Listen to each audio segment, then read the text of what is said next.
Gagmay the brain that combines a lot of tiny parts to make gadget work faster and smarter. That's why atong phone, kanang kita mga computer, gamay lang siya or kanang laptop na to, kay isang tingal ka.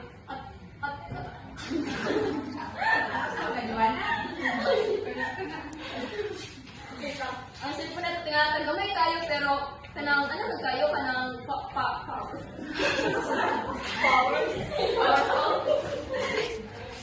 Kanang hindi na gawin na go para dali ka mo nila. Kanang power.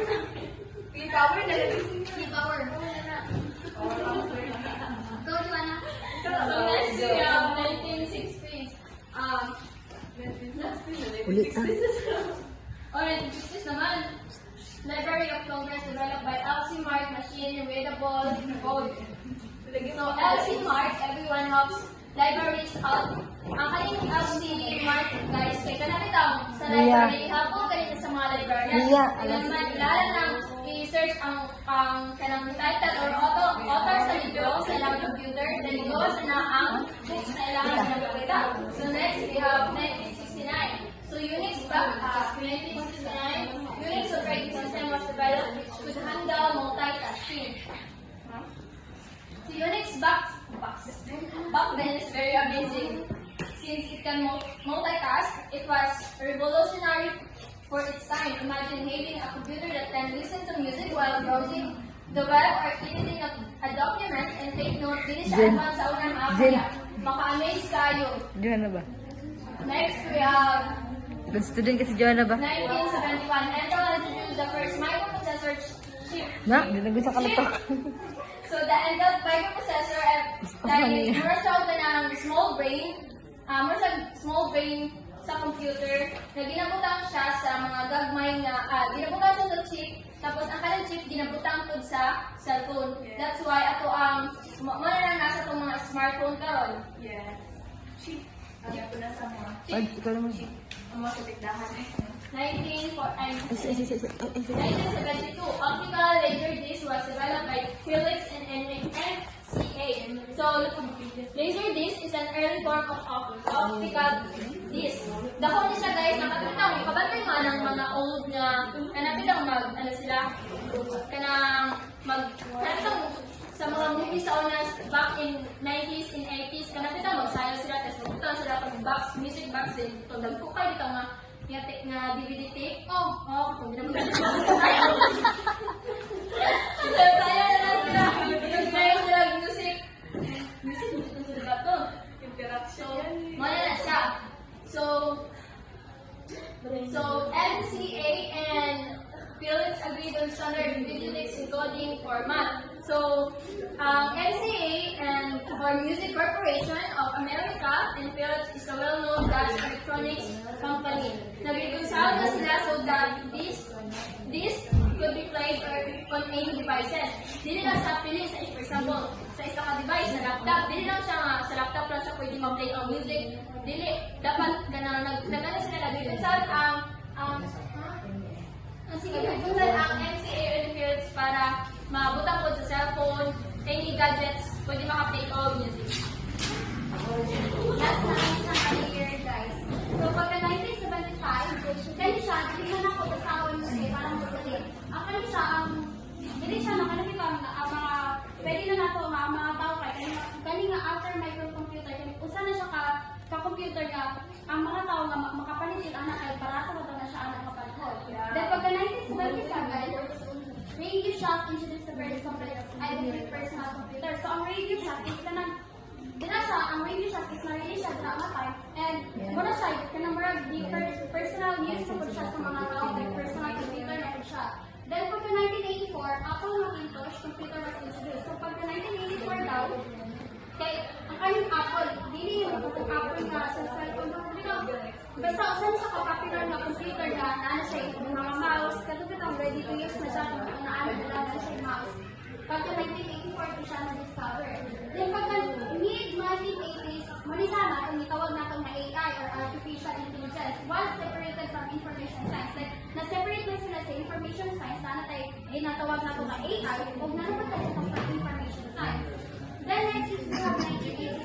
HyperCard was developed by Bill Atkinson with the seat box metaphor. Kani siya pagka 1987 is na-create ang HyperCard, which is kanang HyperCard is kanang ilan ang people para ma-store ang information like katong card, kanang card nga i-receive lang siya sa box like ang ano ba ang pamaagi. It was an early tool for creating interaction programs. But siya na-discover in 1987. But the 1991, for completing complete works of literature on one CD-ROM was released. So, ang kanang CD-ROM kay mali siya, nag-contain siya for 50 books then showing how much information could be stored digitally. Like, ang CD-ROM is nato siya ganang makastore siya mga pila ka mga gigs nga ba is pagka January 1997 is RSA International Security Software. Like, kanisang RSA kay kanang makaprotect siya sa usa ka internet na for example is na cracker kanang bitaw for example na siya usa ka computer is naguba siya pwede siya magamit para maalit ko siya then proving that is no further security was needed like siya po ang makatabang ko siya sa usa ka computer. The next is exhibition ng lima diba sa Revolution of Pag yan, pagin mo mga laki. Mga laki. Evolution of man and information.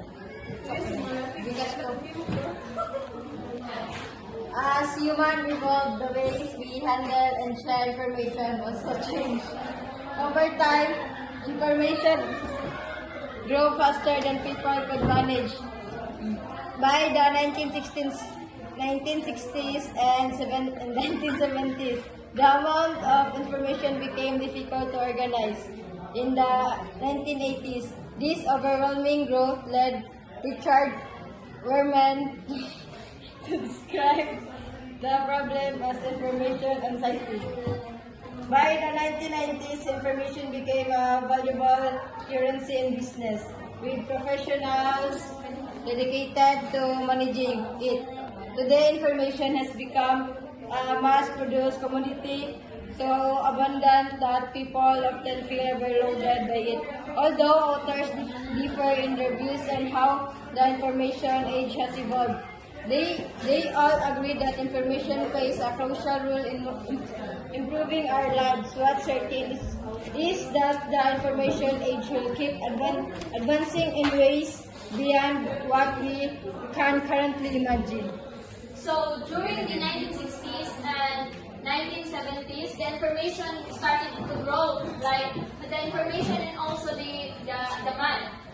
So basically, during another time, there's a ton of stuff like information. Ang mga information kaya nag-start na siya o nagka-grow na siya, tas-pas-pas na niya ang iyang grow. And it became hard for people to keep it up. So in 1980s, si Richard Wurman called it information anxiety. Nara guys, information anxiety. It's like, nagka-information anxiety ang mga tao dito kay tungod because too much na bitaw kayo ang information and ang ilang brain makainag like too much.